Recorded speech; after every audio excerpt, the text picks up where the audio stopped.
માંડવી સરકારી હોસ્પિટલ ખાતે હોટલ પૂર્વ વડાપ્રધાન રાજીવ ગાંધીના જન્મદિવસ નિમિત્તે સુરત જિલ્લા કોંગ્રેસ સમિતિના પ્રમુખ આનંદભાઈ ચૌધરીની આગેવાની હેઠળ ફ્રૂટ વિતરણ કરાયું છે। માંડવી સરકારી હોસ્પિટલ ખાતે સુરત જિલ્લા કોંગ્રેસના પ્રમુખ અને પૂર્વ ધારાસભ્ય આનંદભાઈ ચૌધરી તેમજ માંડવી કોંગ્રેસ સમિતિ દ્વારા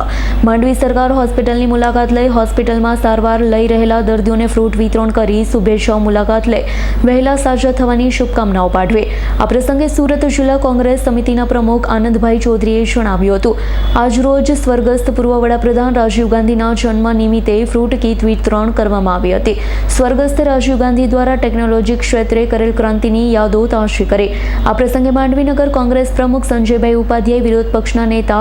રસીન ખાત પઠાણ, નીરુબેન તેમજ જિલ્લા પંચાયતના સદસ્ય સરસ્વતીબેન ચૌધરી, અંજુમભાઈ સૈયદ, સતીશભાઈ ચૌધરી, સુરેશભાઈ ખટીક, આશીષભાઈ પરમાર ઉપસ્થિત રહી તમામ દર્દીઓને ફ્રૂટ કીટ વિતરણ કરવામાં આવી હતી। માંડવી રેફરલ હોસ્પિટલની મુલાકાત કોંગ્રેસ પાર્ટી તરફથી દર્દીઓની મુલાકાત માટેનું આયોજન હતું અને વિશેષ સ્વર્ગીય આ દેશના સ્વપ્નદ્રષ્ટા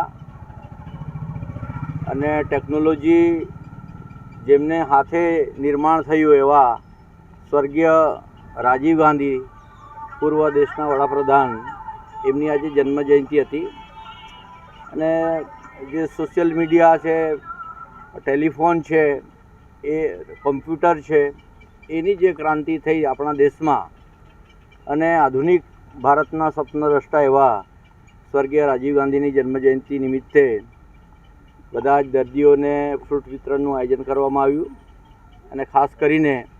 જે આપણી દેશની મહાન વિભૂતિઓ છે એવા પ્રસંગે દર્દીઓને મળવાનું થાય, એના પ્રશ્નો અને એને હૂંફ મળે એ શુભ આશયથી આજે આ ટૂંકી નોટિસમાં મારા બધા કાર્યકર્તાઓ ઉપસ્થિત થયા અને બધા દરેક દર્દીઓને મળીને એમના સુખ દુઃખમાં ભાગીદાર થવા માટે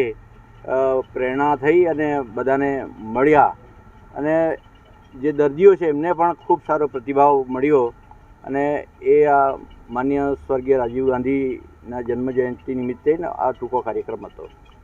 જીતેન્દ્ર સોલંકીનો રિપોર્ટ, S9 ન્યૂઝ, માંડવી।